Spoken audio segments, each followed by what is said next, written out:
Welcome back to our online classes. हमारे पास जो लेक्चर कंटिन्यू था हमारा इन्वेंटरी वैल्यूएशन, ये हमारा 7th लेक्चर स्टार्ट से, और इन्वेंटरी वैल्यूएशन के टॉपिक के हवाले से हमारा 2nd लेक्चर है। फर्स्ट वाले लेक्चर में इन्वेंटरी वैल्यूएशन में हमने थ्योरी को कंप्लीट किया, रिक्वायरमेंट्स देखी उसकी, और सिस्टम्स को देखा, मेथड्स को देखा कौन से होते हैं, दोनों सिस्टम में फ़र्क देखा, और LIFO और FIFO का भी हमने थोड़ा सा फ़र्क देखा। तो उस थोड़े से फ़र्क को मैं आगे मज़ीद बताकर फिर इसके बाद हम आगे चलते हैं। ठीक है जी। दो किस्म की इन्वेंट्री भी हमने देखी। जो दो किस्म की इन्वेंट्री है उसमें एक इन्वेंट्री हमारे पास कहलाती है सोल्ड इन्वेंट्री, और उसके पैसे कहलाते हैं कॉस्ट ऑफ गुड्स सोल्ड। एक कहलाती है अनसोल्ड इन्वेंट्री, उसके पैसे कहलाते हैं ending cost of ending inventory. तो हमारे पास जो दो किस्म की मेथड्स हैं, फर्स्ट इन फर्स्ट आउट, और एक और हमारे पास है लास्ट इन फर्स्ट आउट, और एक नंबर थर्ड है हमारे पास एवरेज मेथड। तो ये जो फर्स्ट इन फर्स्ट आउट है इसको थोड़ा सा मैं एक्सप्लेन कर रहा हूँ। देखें कि अगर मेरे पास एग्जाम्पल के तौर पर जनवरी की पहली तारीख को मैंने परचेज किया, ठीक है जी। एग्जाम्पल के तौर पे आप इसे लेने की मेरे पास मोबाइल के सेट हैं, मैंने उससे एक मोबाइल का सेट परचेज किया, ठीक है, और सेम टाइप के मोबाइल के सेट अलग अलग नहीं। अगर मैंने इसे परचेज किया, ठीक है, एग्जाम्पल के तौर पे ये मॉडल हमारे पास है 3510, ठीक है, नोकिया का। मैंने उसे जब जनवरी पहली तारीख को ख़रीदा तो वो मुझे पड़ा, मेरी कॉस्ट उसकी पड़ी एग्जाम्पल के तौर पे 2000, ठीक है, एक पीस की। मैंने इसे लिख दिया पर यूनिट। और जब मैंने इसे दोबारा ख़रीदा, ठीक है, जनवरी 12 को एक ही पीस दोबारा ख़रीदा, तो वो मुझे पीस पड़ रहा है 2500 रुपये का पर यूनिट। और उसके बाद इसी तरह जनवरी की 25 तारीख को एक और पीस खरीदा, तो वो मुझे पड़ रहा है एग्जाम्पल के तौर पे 2700 रुपये का पर यूनिट। और फिर जनवरी की एग्जाम्पल के तौर पर मैंने 38 को एक और पीस खरीदा, तो वो मुझे पड़ रहा है एग्जाम्पल के तौर पर 2900 रुपये का पर यूनिट एक पीस। ये इसके रेट्स हैं। अब FIFO मेथड की अगर बात करते हैं, तो जब मेरे पास कोई कस्टमर आएगा, सेल्स होगी, तो मैं सबसे पहले कौन सा पीस सेल आउट करूंगा? सबसे पहले मैं ये वाला पीस सेल आउट करूंगा जो सबसे पुराना मेरे पास आया था डेट वाइज। उसके बाद अगर नंबर आएगा तो इसका नंबर आएगा, उसके बाद नंबर आएगा तो इसका नंबर आएगा, फिर उसके बाद इसका नंबर आएगा। इसका मतलब हो गया कि सीरियल यूं चलेगा। जब हम सेल आउट करेंगे तो सीरियल हमारे पास यूं चलेगा, यहां से चलेगी सीरियल। अब आप आए नेक्स्ट वाला मेथड LIFO। LIFO मेथड में क्या होगा?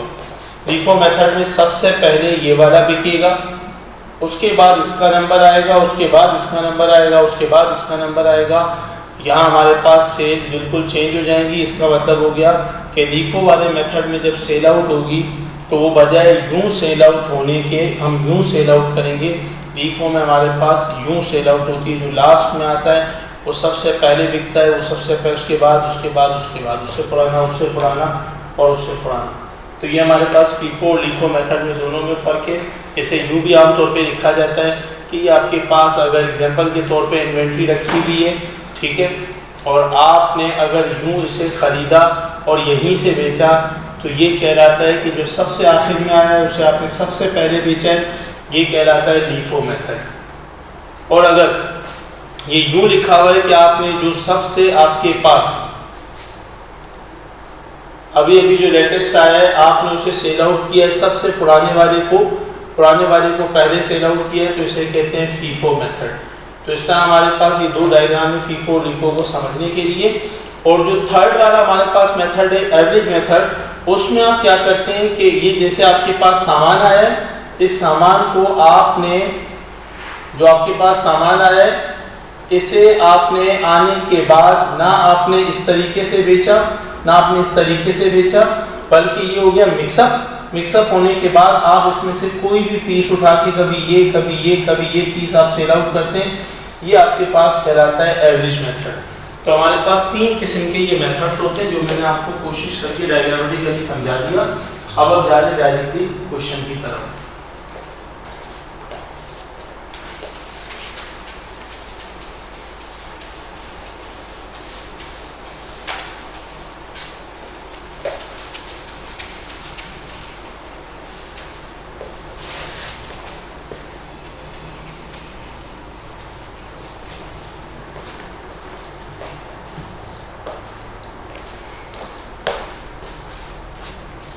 अगर एग्जांपल के तौर पे ये क्वेश्चन आपके सामने,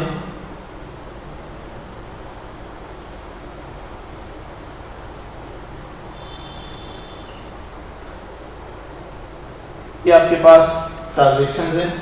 ट्रांजैक्शन नंबर 1, अगर आपको कहा जाता है कि mister Arif purchased 10 units at the rate rupees 2 each। Mister Arif ने 10 पीस खरीदे और एक पीस 2 रुपीस का है। अब वो एग्जांपल के तौर पे ये 10 पीस क्या चीज़ है, ये 10 पीस हम एग्जांपल ले सकते हैं। एग्जांपल के तौर पे आपके पास जो है वो टिश्यू पेपर के पैकेट्स हैं। एग्जांपल के तौर पे उन्होंने 10 पीस खरीदे, एक पीस उन्हें 2 रुपये का पड़ा, ये उन्होंने परचेज किया। उसके साथ मेरी डेट लिखना ज़रूरी है कि ये जो ट्रांजैक्शन हुई वो जनवरी 1 की हुई, और इसी तरह से जनवरी 6 मिस्टर आरिफ ने दोबारा परचेज किया अब की मरतबा, और 5 यूनिट्स परचेज किए, लेकिन वो यूनिट्स जो परचेज किए अब वो एक पैकेट कितने रुपए का उन्हें मिला, 3 रुपए का एक पैकेट मिला। और उसके बाद नेक्स्ट में आ जाए तो जनवरी की 10th को उन्होंने दोबारा परचेज किया, अब की मरतबा जो उन्हें मिला वो कितने रुपए का मिला। एग्जांपल के तौर पे अब की मरतबा उन्होंने जो परचेज किए पैकेट्स, यूनिट जो परचेज किए, पैकेट जो परचेज किए, ये यूनिट हमारे पास यहाँ पे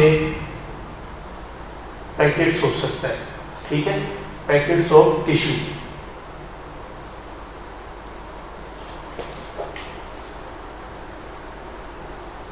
टिश्यू पेपर के पैकेट्स हैं, वो 10 खरीदे, 5 खरीदे, अब की मतलब एग्जांपल के तौर पे उन्होंने दोबारा 10 यूनिट्स या 10 पैकेट्स खरीदे, ठीक है, और वो एक पैकेट अब उन्हें मिला 5 रुपीज़ का। महंगाई बढ़ रही है, तो इस तरीके से उन्होंने खरीदे और उसके बाद अब वो बेचना शुरू कर रहे हैं। तो एग्जांपल के तौर पे 15 को उन्होंने सेल आउट किए, सोल्ड, मिस्टर आरिफ 15 को सोल्ड, उनके पास जो यूनिट थे 10 पैकेट्स हैं, 5 पैकेट्स हैं और 10 पैकेट्स हैं, मिला के उनके पास पैकेट्स हो गए एग्जांपल के तौर पर 25 में से उन्होंने जो पैकेट सेल आउट किए वो पैकेट उन्होंने 25 में से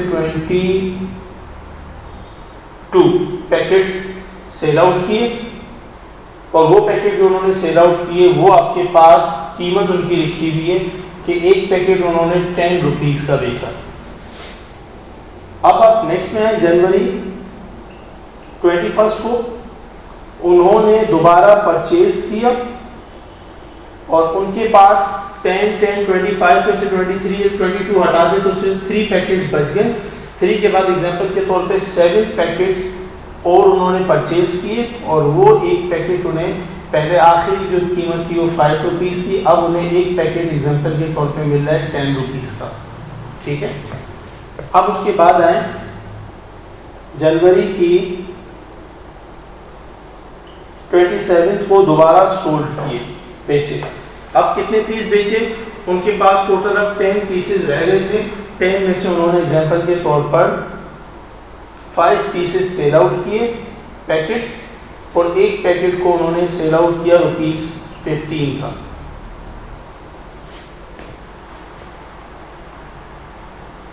अच्छा, ये आपके पास क्वेश्चन हो गया, रिक्वायरमेंट उसकी। मैं अगर लिख रहा हूं कि by using FIFO method calculate, क्या क्या कैलकुलेट करें? Number 1, cost of goods sold, cost of ending inventory और कॉस्ट ग्रॉस प्रॉफिट। ये आपने सेल आउट करना है, मालूम करना है, फाइंड आउट करना है। तो आए हम क्वेश्चन की सॉल्यूशन की तरफ आते हैं। सॉल्यूशन में आपको सबसे पहले एग्जांपल की ये रिक्वायरमेंट यहाँ पे 1 2 3 लिखी हुई है। इन रिक्वायरमेंट को अगर थोड़ी देर के लिए छोड़ भी दें तो सबसे पहले आप ऊपर लिखेंगे कि पी, यहाँ मैं साथ लिखना भूल गया कि by using FIFO method calculate, और साथ में लिखा जाएगा बाय सिस्टम का नाम पीरियोडिक सिस्टम। मैंने यहाँ पे लिख दिया सिस्टम का नाम पीरियोडिक, परपेचुअल भी आ सकता है, हम पीरियोडिक को पहले देखते हैं। तो पीरियोडिक सिस्टम, कंपनी का नाम सबसे ऊपर, फिर पीरियोडिक सिस्टम, और फिर उसके बाद FIFO मेथड। ठीक है, उसके बाद एक चीज और रह गई कि क्या मालूम करने जा रहे हैं, उसके साथ हम मालूम करने जा रहे हैं cost of goods sold. Okay जी, और बिल्कुल सेम इसी तरीके से कंपनी नेम,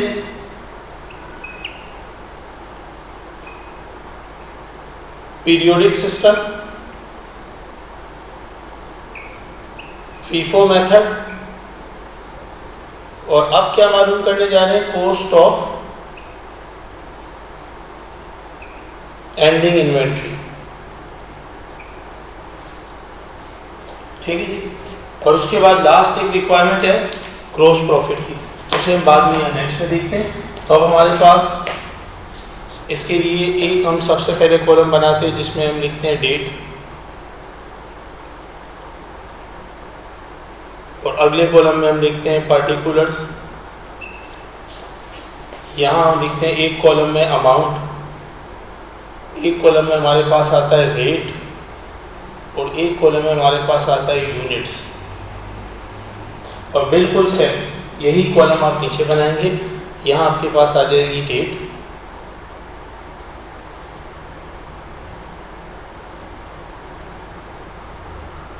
पार्टिकुलर्स,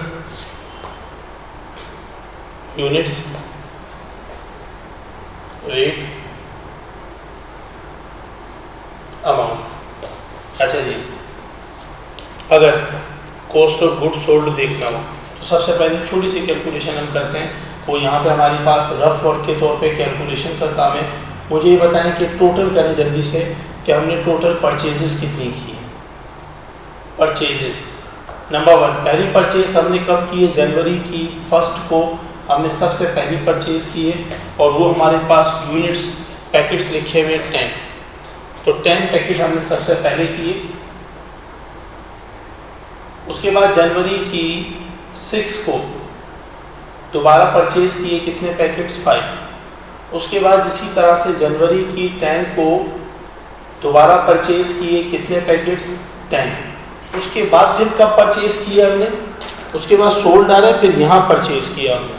ठीक है जी, तो सोल्ड यूनिट को भी एक जगह पे हम जमा करेंगे, पहले परचेजेस को करते हैं, फिर परचेजेस आपने 21 को किया,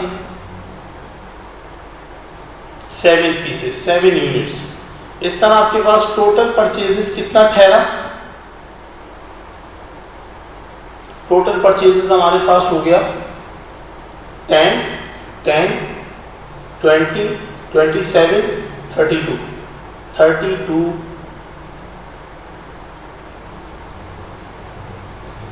यूनिट्स। अब उसमें से सेल आउट कितने किए? माइनस कर दें सोल्ड यूनिट्स। आपने उसमें से सेल आउट जो किए वो हटा दें, तो आपके पास जो बच जाएगा वो कहलाएगा units in ending inventory.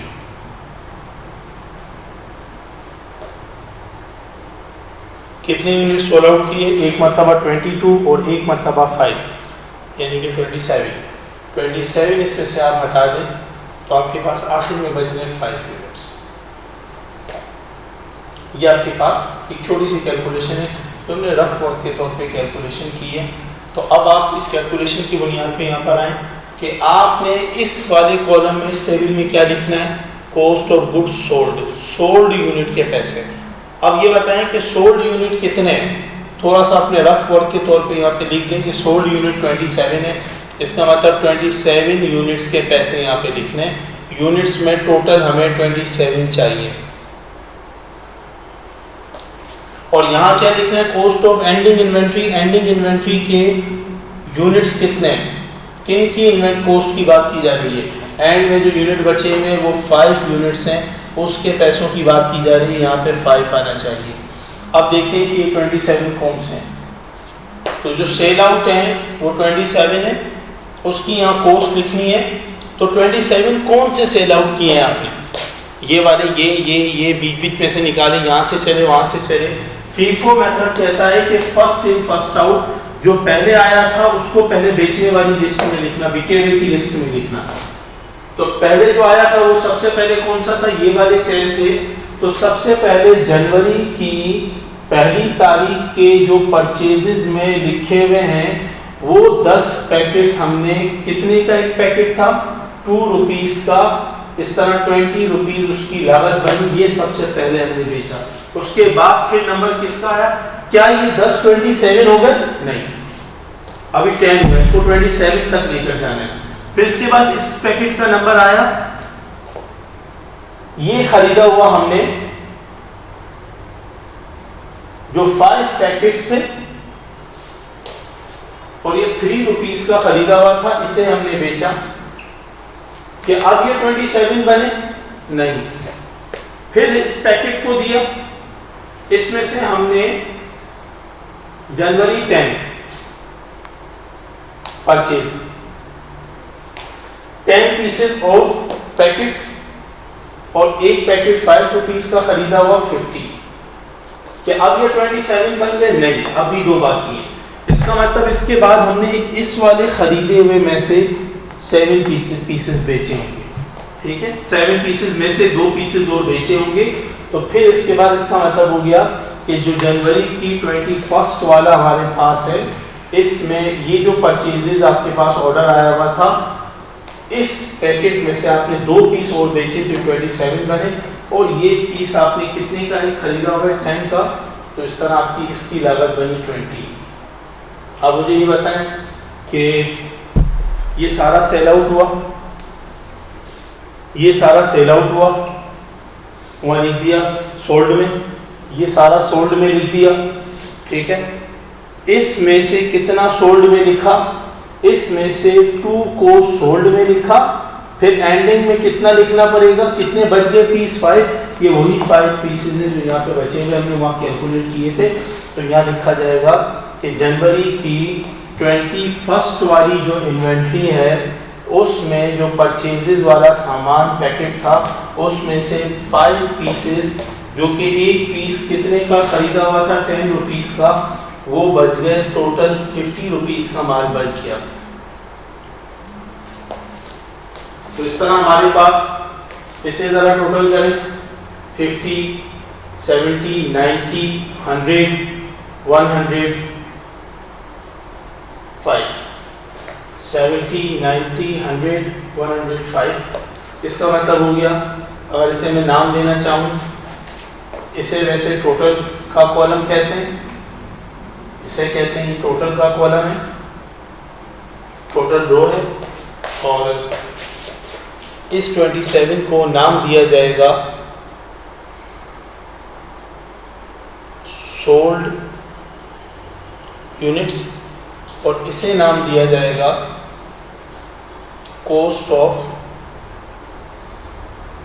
Goods sold, और इसी तरह इसे नाम दिया जाएगा यूनिट्स इन एंडिंग इन्वेंट्री, और इसे नाम दिया जाएगा कॉस्ट ऑफ एंडिंग इन्वेंट्री। ये आपके पास रिक्वायरमेंट नंबर 1, ये आपके पास रिक्वायरमेंट नंबर 2 का आंसर है। ये रिक्वायरमेंट नंबर 1 का आंसर आपके पास, ये रिक्वायरमेंट नंबर 1 का आंसर आपके पास ये है, रिक्वायरमेंट नंबर 2 का आंसर हमारे पास ये 50 रुपीज़। ठीक है, आप उसको आखिर में इस तरह से, उसके बाद नेक्स्ट में नंबर थर्ड रिक्वायरमेंट है ग्रॉस प्रॉफिट। ग्रॉस प्रॉफिट के लिए क्या करेंगे, सबसे पहले आप सेल्स इकट्ठी करें। ग्रॉस प्रॉफिट का एक छोटा सा फॉर्मूला है, जो ग्रॉस प्रॉफिट है इसका एक छोटा सा फॉर्मूला हमारे पास होता है।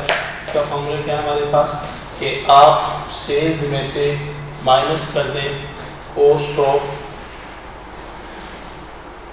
गुड्स सोल्ड को, तो आपके पास जो बच जाएगा वो ग्रॉस प्रॉफिट कहलाता है। अब सवाल ये है कि सेल्स क्या है, सेल्स इकट्ठी करते हैं। सेल्स क्या है, एक मरतबा 15 तारीख और एक मरतबा 27 तारीख को हमने यूनिट को सोल्ड किया। ठीक है जी, एक मरतबा 15 तारीख को जैन 15 को और एक मरतबा 27 को सेल आउट किया। कितनी सेल्स की हमने एक मरतबा सेल्स की 22 पीस 10 रुपये के हिसाब से, 5 पीस 15 रुपये के हिसाब से। 22 पीस 10 रुपये के हिसाब से 220 और 5 पीस 15 रुपये के हिसाब से ₹50 जी 75। इस तरह ये आपके पास टोटल सेल जो आपके पास टोटल बनी है, कैलकुलेशन का पार्ट है, चाहो तो इसे अलग से कर देना या इसके नीचे या गैप में कर दीजिएगा। ठीक है, तो इस तरह आपके पास ये बन गया 295 रुपीज़ की आपने सेल्स की, 295। उसके बाद कॉस्ट ऑफ गुड्स सोल्ड क्या है, वो हमारा ये आंसर है, कॉस्ट ऑफ गुड्स सोल्ड। ये आंसर बन गया 105। इसका मतलब बनता है कि जो सामान आपने सेल आउट किया है ना, 295 रुपीज़ आपने इससे रेवेन्यू कमाया, आपके पास पैसे आए, और जो पैसे आपके पास 295 आए हैं उन पे अपना आपका खर्चा कितना हुआ था, आपकी लागत कितनी आई थी, तो वो आपके पास 105 हुआ था खर्चा। यानी 295 रुपये का जितना सामान आपने बेचा है ना, वो आपने पीछे से कितने का खरीदा था, वो आपने पीछे से 105 रुपये का खरीदा था। माइनस करोगे तो फायदा आ जाएगा, क्या आपके पास फायदा बच गया 190 रुपीज़ का। ये आपके पास ग्रॉस प्रॉफिट आ गया। ये हमारे पास नंबर 3 वाली रिक्वायरमेंट है। तो इस तरह हमारे पास हम ये लिखेंगे आखिर में कि कॉस्ट ऑफ गुड्स सोल्ड कितनी बनी हमारे पास, वो आंसर आ रहा है 105। कॉस्ट ऑफ एंडिंग इन्वेंट्री कितनी बनी हमारे पास, वो आंसर आ रहा है 50। ठीक है, और इसके बाद हमारे पास लास्ट आंसर ग्रॉस प्रॉफिट की अमाउंट कितनी आई, वो आ रहा है 190। ये हमारे पास 3 आंसर्स हैं, 3 आंसर्स हैं। ठीक है जी, और इसके साथ ही एक छोटी सी बात बताता हुआ फिर हम क्वेश्चन को कंप्लीट करते हैं। क्वेश्चन को दोबारा से आप देखें अच्छी तरीके से।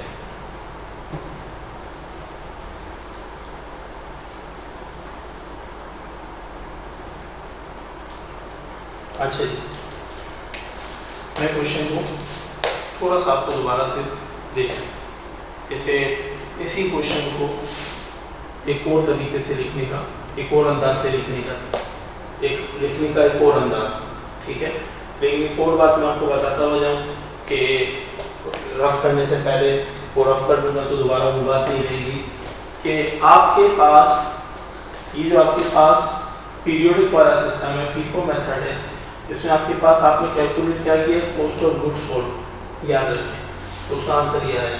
कॉस्ट ऑफ एंडिंग इन्वेंटरी, इसका आंसर ये आया।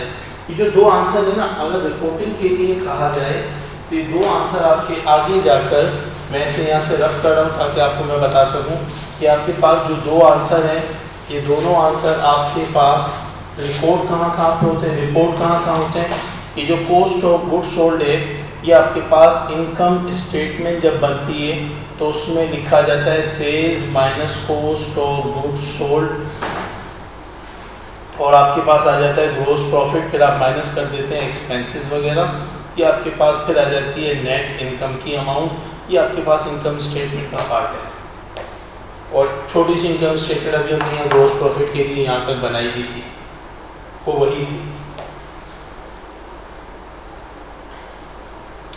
नेक्स्ट में आए ये जो एंडिंग इन्वेंट्री, ये कहाँ यूज होता है, आप जब कभी भी बैलेंस शीट बनाते हैं तो बैलेंस शीट में जहाँ आप लिखते हैं एसेट्स और दूसरी तरफ लायबिलिटी प्लस इक्विटी, तो जहाँ आप लिखते हैं एसेट उसमें आप लिखते हैं करंट एसेट्स, करंट एसेट में आप लिखते हैं कैश, बैंक और रिसीवेबल, और उसके बाद मर्चेंडाइज इन्वेंट्री। ये मर्चेंडाइज इन्वेंट्री यही एंडिंग वाली इन्वेंट्री है जो आपके पास बच गई है, बिकी नहीं है, अनसोल्ड है, तो ये आपके पास मर्चेंडाइज इन्वेंट्री एंडिंग वाली अमाउंट ₹50 ये वाली लिखी जाती है। और यहाँ कॉस्ट ऑफ गुड्स सोल्ड 105 जो आया आपके पास, वो ये वाला लिखा जाता है। इस तरह हमारे पास ये दो चीज़ें से, एक बैलेंस शीट में एक इनकम स्टेटमेंट के अंदर रिकॉर्ड होती हैं। ये आपके पास फाइनेंशियल पोजीशन बताती है और ये आपके पास फाइनेंशियल परफॉर्मेंस बताती है, टाइम पीरियड स्टार्ट और एंड का। ये आपके पास दो चीज़ें थी, ठीक है। एक और ख़ास बात यहाँ मैं बताता हुआ जाऊँ कि अगर आपके पास जो आंसर आए क्वेश्चन को चेंज करने का तरीका, आपके पास जो आंसर आए वो आपके पास आंसर आए, एक आया 105, एक आया आपके पास 50 और एक आया 190। मैं सिर्फ इन दो की बात कर रहा हूँ कि अगर आप इन दोनों को मिलाएं तो ये कितनी अमाउंट आपके पास बनती है, ये आपके पास बन रही है 155 अमाउंट रुपीज़, ठीक है। इसका मतलब मैंने आपको याद है बताया था, मैंने आपको बताया था अभी फर्स्ट वाले लेक्चर में, इससे पहले वाले सेशन में, कि एक इन्वेंट्री होती है जो कि सोल्ड हो जाती है, और वो हमने सोल्ड जो की है वो कितने रुपए की है, 105 की, ठीक है जी। और एक इन्वेंट्री होती है जिसे कहते हैं अनसोल्ड, वो हमने कितने रुपए की बचा के रखी हुई है, 50 की। दोनों को मिलाओगे तो दोनों को कहाँ से दोनों आते हैं, ये दोनों आते हैं एक सिर्फ इन्वेंट्री से वर्ड। इसका मतलब हो गया कि अगर इनको मिलाओ ना दोनों को तो ये कहलाता है 155, ये कहलाएगा सिर्फ इन्वेंट्री। सिर्फ इन्वेंट्री का आपको याद होगा मैंने कहा था कि जो खरीदा हुआ माल होता है वो है आपके पास इन्वेंट्री या मर्चेंडाइज इन्वेंट्री, तो 155 वो है। तो क्या हम परचेजेस को टोटल करें, जो क्वेश्चन में परचेजेस दिया हुआ जगह जगह, और उसके बाद मल्टीप्लाई करके उसकी अमाउंट निकालें, तो क्या ये 155 बनेगा? ऑफ कोर्स बनेगा। तो आंसर से दोबारा क्वेश्चन की तरफ जाएंगे या क्वेश्चन से आंसर की तरफ आएंगे तो टैली होना चाहिए। अब आप देखिए परचेजेस कहाँ कहाँ है। पहला परचेज बताओ कितने यूनिट कितने रुपए के खरीदे। आपने सबसे पहला जब परचेज किया, नंबर 1 जनवरी की पहली तारीख को, जनवरी की 6 तारीख को, जनवरी की 10 तारीख को और जनवरी की 21 तारीख को। अब आप देखिए कितने पैकेट कितने रुपए का पर पैकेट, 10 रुपए 10 पैकेट्स। मैं यहाँ पे ऐसे कॉलम बना रहा हूँ, ये हमारे पास डेट का कॉलम है, ये हमारे पास यूनिट्स का कॉलम है और ये हमारे पास रेट का कॉलम है, ठीक है। और रेट के साथ अमाउंट भी चाहिए चूंकि हमें, ये रेट का कॉलम है और ये अमाउंट का कॉलम है। तो जनवरी की पहली तारीख को 10 पीस, एक पैकेट कितने रुपए का, 2, तो टोटल 20 रुपए खर्च हुए। जनवरी की 6 तारीख को कितने भाई, जनवरी की 6 तारीख को हमने 5 पैकेट्स खरीदे, एक पैकेट कितने का, 3 रुपीज़ का, 15 रुपीज़ हो गए। उसके बाद फिर आपने जनवरी की 10 तारीख को कितने पैकेट्स, 10 पैकेट एक 5 रुपीज़ का 50 रुपीज़ हो गए। उसके बाद जनवरी की 21 तारीख को आपने 7 पैकेट और एक 10 रुपये का 70, आप इन सब को अगर मिलाओ ना तो ये आपके पास जो टोटल आएगा परचेजेस का 20 और 50, 70 70 70 140 140 और 15 155, ये आपके पास 155 वही आ गया जो आपने यहाँ से प्लस किया था, और ये दोनों आंसर्स यहाँ से आपने लिए थे।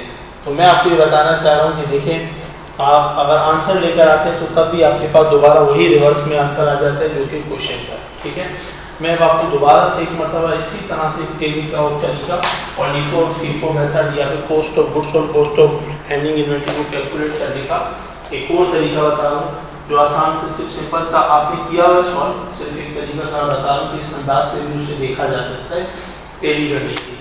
देखें जी,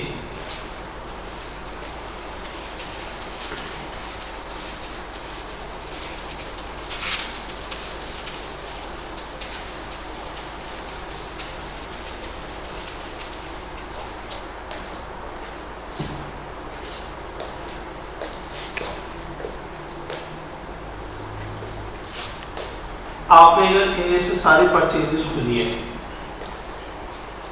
रेट ऑफ परचेज,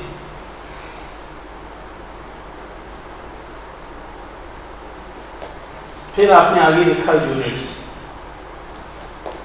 फिर उसके बाद आपने आगे लिखा रेट, फिर उसके बाद आपने आगे लिखा अमाउंट।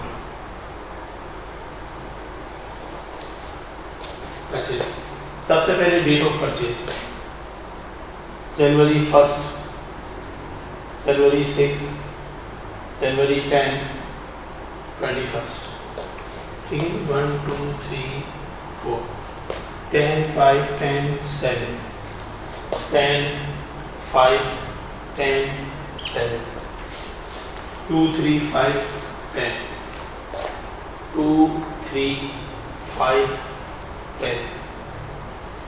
अच्छा जी, टोटल यूनिट्स कितने बने? टोटल यूनिट्स हमारे पास बन रहे 10 10 20 25 32। ठीक है, अब मल्टीप्लाई करते हैं। मल्टीप्लाई करने के बाद हमारे पास अमाउंट टोटल कितनी बन रही है? इससे मल्टीप्लाई किया तो अमाउंट बन रही है 20, इससे मल्टीप्लाई किया तो अमाउंट बन रही है 15, इससे मल्टीप्लाई किया तो अमाउंट बन रही है 50, इससे मल्टीप्लाई किया तो अमाउंट बन रही है 70। आपने सबको प्लस कर दिया तो अभी मैंने आपको बताया कि अमाउंट टोटल कितनी बनेगी, यानी 20 15 50 और 70 155 वाली अमाउंट टोटल बनी। अब मैं ये बताना चाह रहा हूँ कि अगर FIFO मेथड है ना तो थोड़ा सा याद करो कि कॉस्ट सोल्ड यूनिट कितने हैं? सोल्ड यूनिट हमारे पास जितने हमने यूनिट बेच लिए ना, सेल आउट किए, वो हमारे पास है 27, और अनसोल्ड यूनिट कितने हैं? वो है 5। अब आप देखिएगा FIFO मेथड है ना, तो FIFO मेथड में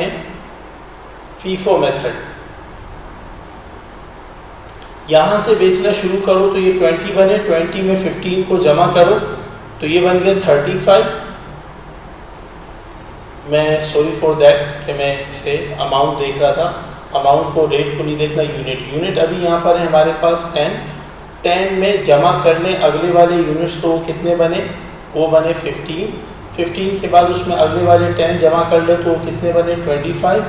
25 के बाद आप उसमें से अगले जमा कर लें 7 नहीं करने वरना वो 32 बन जाएगा, और हमें कितने चाहिए? 27। तो इसमें से आप कितने अपने पास से ऐड करेंगे?